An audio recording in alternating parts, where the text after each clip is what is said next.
Good to have you back with us again. I should say it's good to be back with you again. Sally and I went out of town for a few days last week. You know, it's all of the details. We've been scheduled to take a trip to Ireland when COVID first broke out. That was postponed.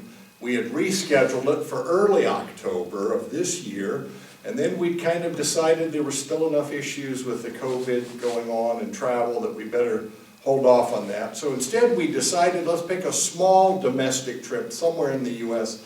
where there couldn't possibly be any problems, and so we booked about 4 nights in Cape Cod, Massachusetts. What could possibly go wrong? We flew in last Wednesday morning. Just ahead of us, a violent northeastern storm swept through that area. One little town had winds over 100 miles an hour. We arrived at the Cape to no electricity, traffic lights out, a lot of problems there. But we had a good trip anyways. I want to offer a word of thanks and praise to hundreds of utility crews who came from as far away as Florida, Kentucky, Tennessee, Ohio, to come into the area to try to restore power over this last week. So we're thankful for safe travel, we're thankful for restored power for the folks there, we're thankful to be back home, and we're thankful for you. There are some announcements we'd like to keep you updated. We encourage you to go to our church website, www.thoburn.org, and you can get more details on some of these. We have some golden opportunities for service, whether that be contributing to the Sunshine Cart, which is our snacks and treats that we give to the elementary school principal that she can provide to the teachers once a week as sort of morale booster. Whether it's helping out at the House of the Carpenter on Tuesday evenings for an hour to help distribute groceries. Whether it's signing up to provide cookies for the St. Clairsville Christmas Parade coming up that Sunday before Thanksgiving. There are a number of ways you can help out. You can, as I said, check online. A newsletter was just sent out this week, mailed out, as well as some of you received that electronically. Make sure you go over the details in the newsletter. Some other information we just want to keep you apprised. We want to welcome some new staff members on board at Thoburn United Methodist Church. We want to welcome Terry Turvey. Terry will begin training for the position of church treasurer. She'll be replacing Sean Meyer. Sean has served faithfully as our treasurer for a number of years, and she will be stepping down. So we welcome Terry Turvey as our new incoming treasurer. Also, this Sunday, November 7th, will be the first Sunday for our new organist choir director. Mr. Michael Murphy comes to us. He has played at several other churches in the valley. He also does some music program at a school. You can read that information in the newsletter or online, but Michael will be here with us this Sunday at the 11 o'clock service as our pianist, organist, and begin working with a choir. Along that line, he has planned a choir church musicians social this next Wednesday, November 10th at 7 o'clock. He invites folks interested in being a part of that program to come out to the choir room, so sort of get acquainted and have a chance to touch base with him. We're looking forward to having Terry and Michael as part of our staff. Another thing is when you look in the mirror, do you see the same person you saw 5 years ago? 10 years ago? Probably not. We are planning on doing a new church directory, and we want to invite you to be a part of that effort. We will have several photo dates in December. We will have December 6th and 7th. That's early in the week. And then the following week, we will have photo sessions on a Thursday, Friday, Saturday, December 16th, 17th, and 18th. You can sign up. There's no obligation. If you come and get your photo taken for the directory, you'll receive a free 8x10 portrait and a free copy of the directory. If you wish to buy photos, we will have price lists available. You can check. In the meantime, beginning this Sunday, you can sign up at church. There'll be sign-up sheets in the narthex. And then throughout the week, you can actually go online to sign up. And I would suggest you can either call in the office or check our website or check your newsletter for the details of how to do that. So on Sunday mornings, we'll have a physical sign-up here at the church. And then throughout the week, you can call into the office or go online to sign up to get your photo taken for our new church directory that we'll be having put together this December. Coming up in the coming week, just a few things to inform you of. Sunday morning, this Sunday, November 7th, we will have our 8 o'clock early worship service, 9 o'clock shine service. At the 10 o'clock, we have Sunday school, and we will have practice for the children's Christmas program. The children are working on a musical program that will be presented one Sunday morning in December. 11 o'clock, we have our traditional service. At both the 9 and 11, we will be reading and remembering the names of those members of the church family who have gone to be with the Lord in the course of the past year. We'll be having our All Saints reading and recognition. Coming up this next week, Monday, we have our trustees meeting at 6 o'clock in the library. There are some small groups and growth groups that meet Wednesday evening.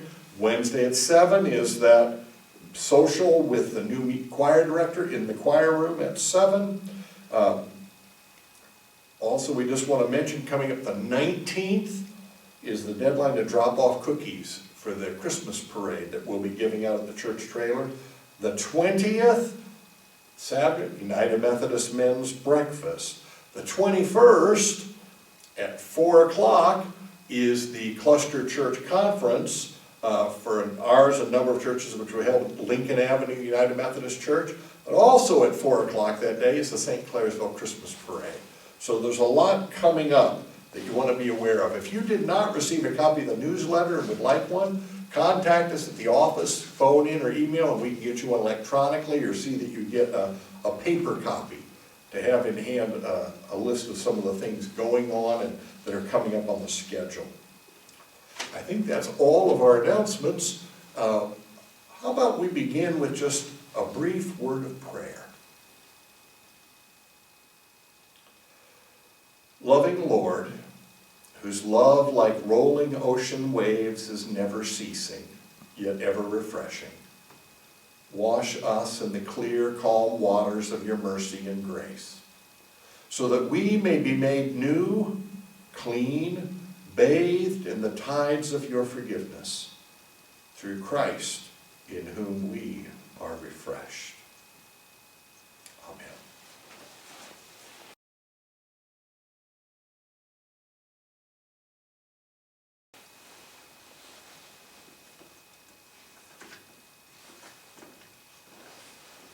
Our gospel reading is from the 11th chapter of John, and we kind of pick up in the tail end of a story that's unfolding, the story of Mary and Martha and Lazarus, their brother who had died. I'd encourage you to read that whole chapter 11 of John's Gospel, but for the sake of brevity, I'm going to pick up our reading partway through the story at John 11, verse 32, reading through the 44th verse. When Mary reached the place where Jesus was and saw him, she fell at his feet and said, "Lord, if you had been here, my brother would not have died." When Jesus saw her weeping, and the Jews who had come along with her also weeping, he was deeply moved in spirit and troubled. "Where have you laid him?" he asked. "Come and see, Lord," they replied. Jesus wept. Then the Jews said, "See how he loved him." But some of them said, "Could not he who opened the eyes of the blind man have kept this man from dying?" Jesus, once more deeply moved, came to Lazarus' tomb. It was a cave with a stone laid across the entrance. "Take away the stone," he said. "But Lord," said Martha, the sister of the dead man, "by this time there's a bad odor, for he's been there 4 days." Then Jesus said, "Did not I tell you that if you believe, you will see the glory of God?" So they took away the stone. Then Jesus looked up and said, "Father, I thank you that you have heard me. I knew that you always hear me, but I've said this for the benefit of the people standing here, that they may believe that you sent me." When he had said this, Jesus called out in a loud voice, "Lazarus, come out!" And the dead man came out, his hands and feet wrapped with strips of linen and a cloth around his face. Jesus said to them, "Take off the grave clothes and let him go." This is the word of God for the people of God. Thanks be to God. Titled the message today, "Wait for the Final Chapter." Now, I don't know how many of you enjoy watching movies. Sally and I don't go out to movies very often, maybe just a couple times a year, but quite some time back we went to a movie, and as I recall, it was a historical drama. A lot of tense moments when you wondered exactly how the story was going to end. There were good guys and bad guys, but the problem is there were a lot of characters who you weren't sure about. You had to try to figure out who was telling the truth and who wasn't what they appeared to be. Now, I have to tell you something. I like movies that have some amount of reasonably happy ending, where something's accomplished, where there's some sense of closure, resolution, where some good comes out of all that has happened. I don't like movies with terribly sad endings. I don't like movies that leave you hanging at the end with no closure, no resolution. Maybe that's because in everyday life, in my role as a pastor, I see enough sadness and unresolved issues. I deal with enough people who are going through open-ended stories that don't seem to have any measure of healthy closure to them. Maybe you're not a movie person. Some of you may be avid readers. Who among you enjoys reading a good book?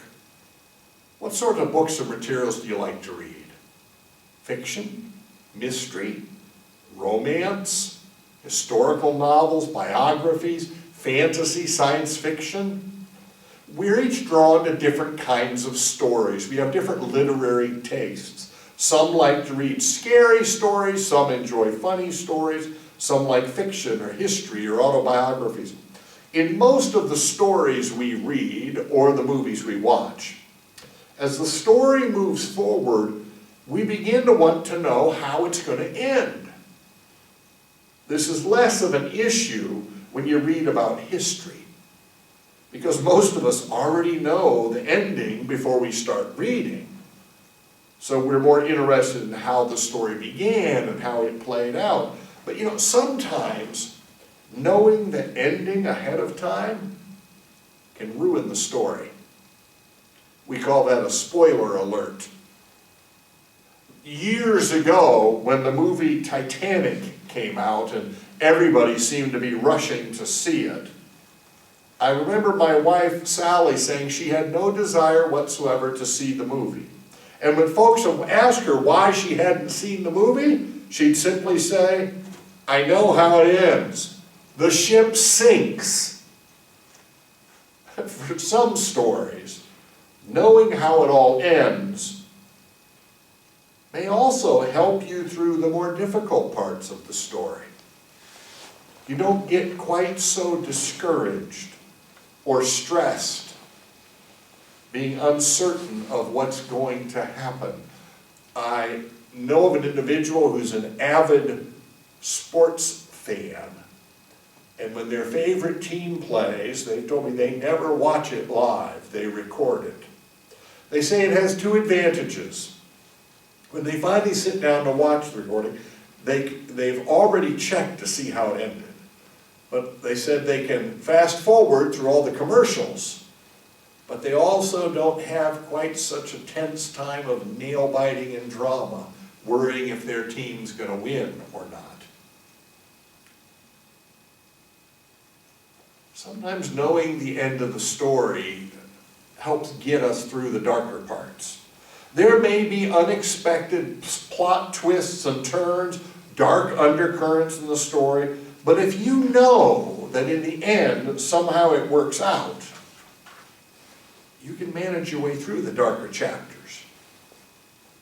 Well, in our gospel reading today, we pick up on the tail end of a very sad story. Oh, it's not sad for us because we know how it ends. We've heard it so many times before. But it is a sad, tragic, painful story for those who lived through it. Mary, Martha, and Lazarus had been good friends of Jesus. They'd hosted him in their home. They'd shared meals with him. When Lazarus became very ill, Mary and Martha sent a message to Jesus, the one person they thought who could help him, and urged him to come right away. If you go back earlier in chapter 11 of John's Gospel, you discover that even though Jesus received Mary and Martha's urgent request to come, he deliberately delayed rushing back to see his friends. That's a difficult point in the story for us.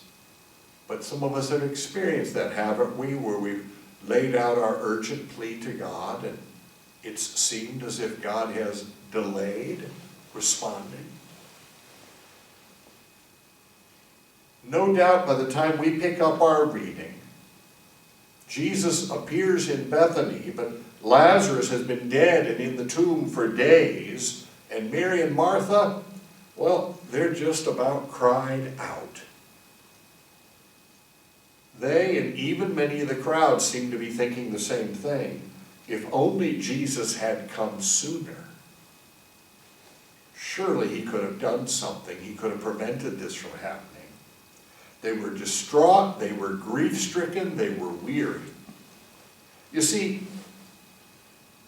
they thought the story had ended. In their mind, the story was over. Lazarus was dead, he was buried, and that was that.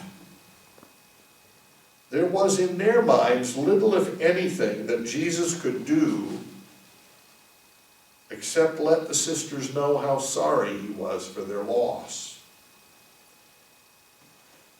What they didn't know, what they couldn't see, was that the story wasn't over yet.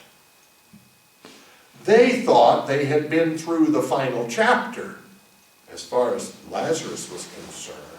They didn't realize that they were about to receive a visit from the author of the book itself, and that there were yet chapters to be written that they were not even aware of.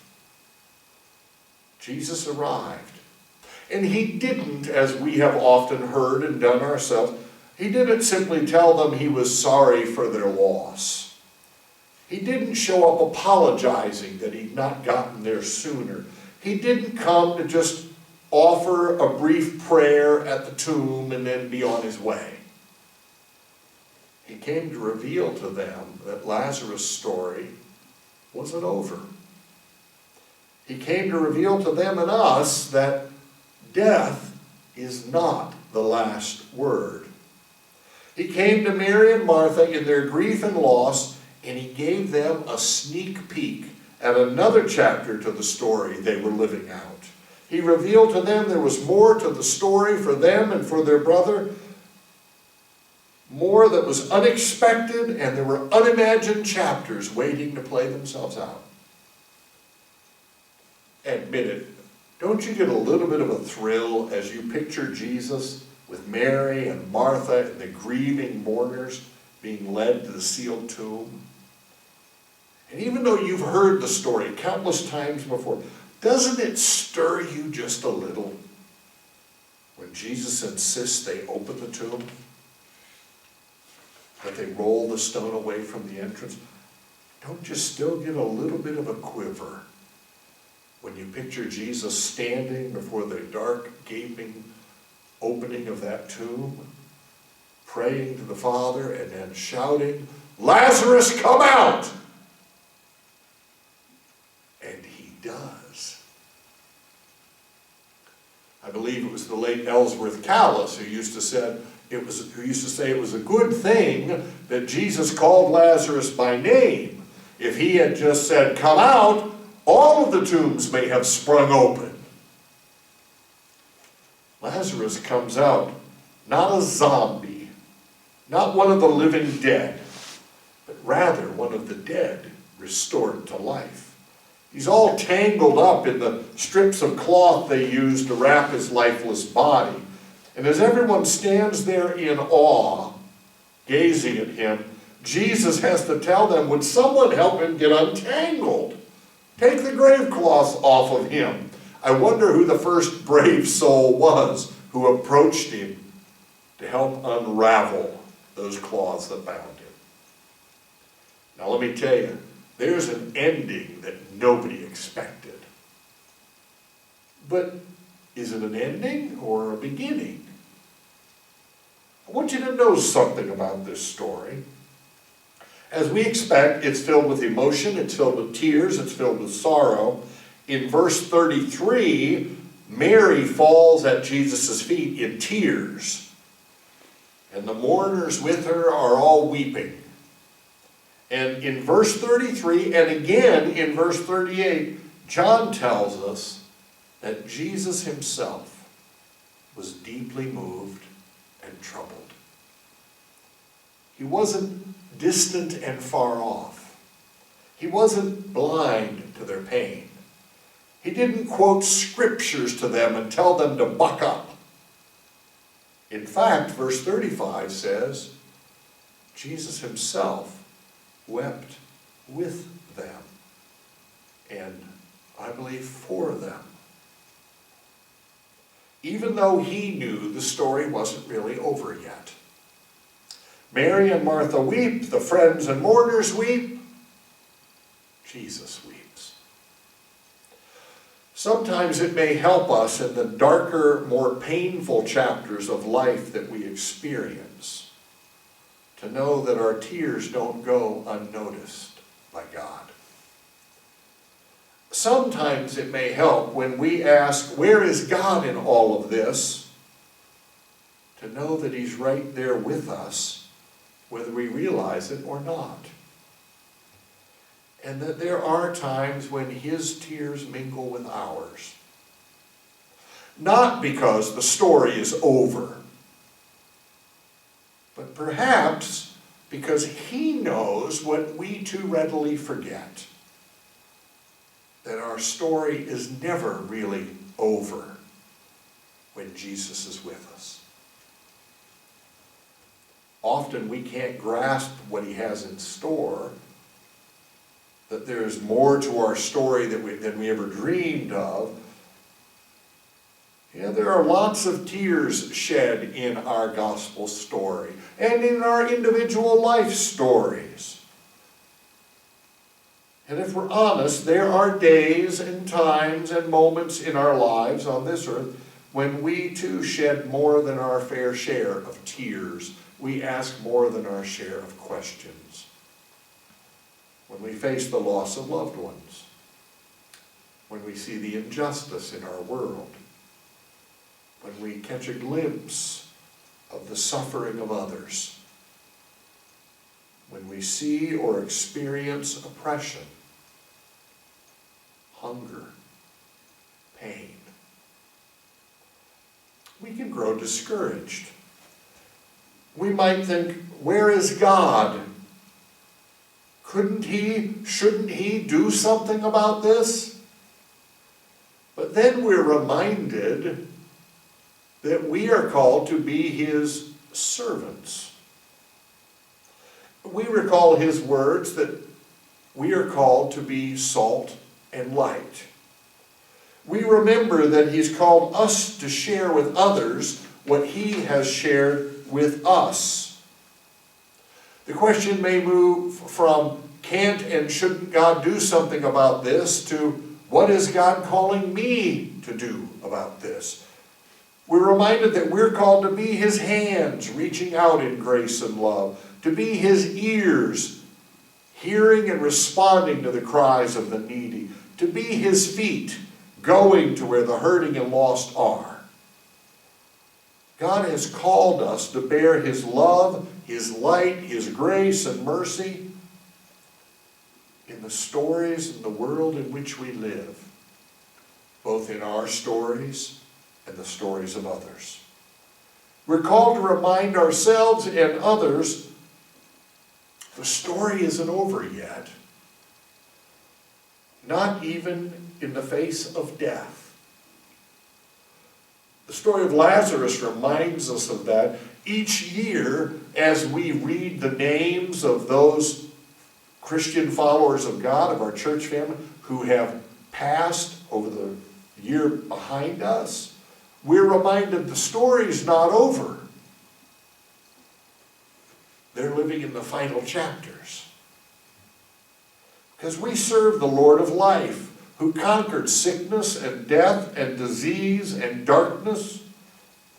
We are not at the end of the story. And even when we breathe our last, for believers, you might say that's truly just the beginning. We're called to bear his light, his hope, his grace to a dark, sometimes hopeless, graceless world. Unless you and I grow discouraged in this life, and that can happen all too easily as we look around us, as we read the headlines, as we hear and watch the daily news unfolding, lest we grow too discouraged. In Revelations 21, we're granted a brief glimpse at the final chapters at the end of this book we call the Bible, the Word of God. We're often, if you will, a peek behind the curtain to sustain us in the more difficult days.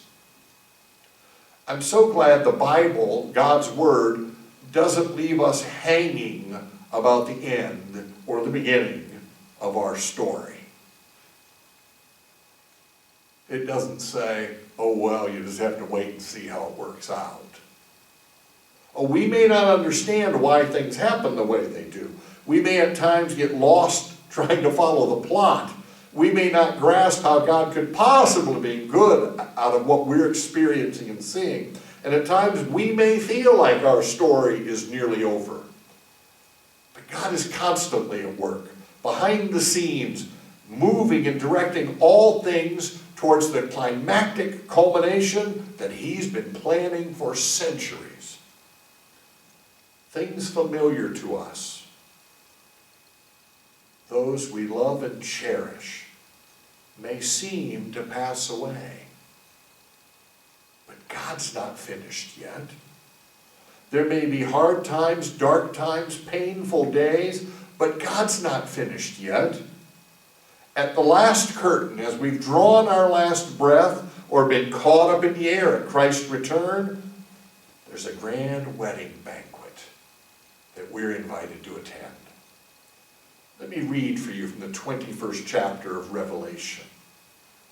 Then I saw a new heaven and a new earth, for the first heaven and first earth had passed away, and there was no longer any sea. I saw the holy city, the new Jerusalem, coming down out of heaven from God, prepared as a bride, beautifully dressed for her husband. And I heard a loud voice from the throne saying, "Look, God's dwelling place is now among the people, and he will dwell with them. They will be his people, and God himself will be with them and be their God. He will wipe away every tear from their eyes. There will be no more death, or mourning, or crying, or pain, for the old order of things has passed away."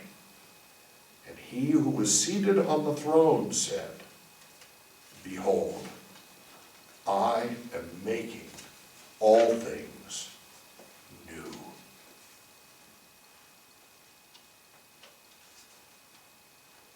There is more yet to our story, yours and mine.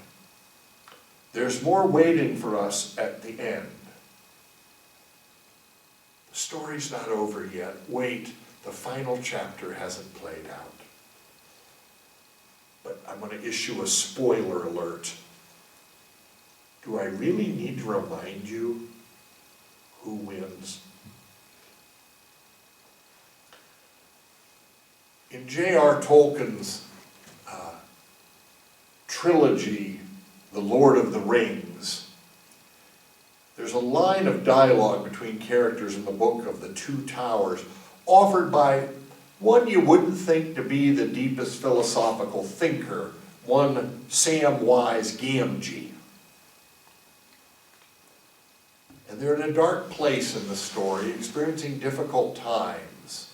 Evil seems to be conquering. The darkness seems to be closing in. Their quest seems hopeless, but there's a point at which Sam says these words. It's like in the great stories, Mr. Frodo, the ones that really mattered. Full of darkness and danger they were. And sometimes you didn't want to know the end, because how could the end be happy? How could the world go back to the way it was when so much bad had happened?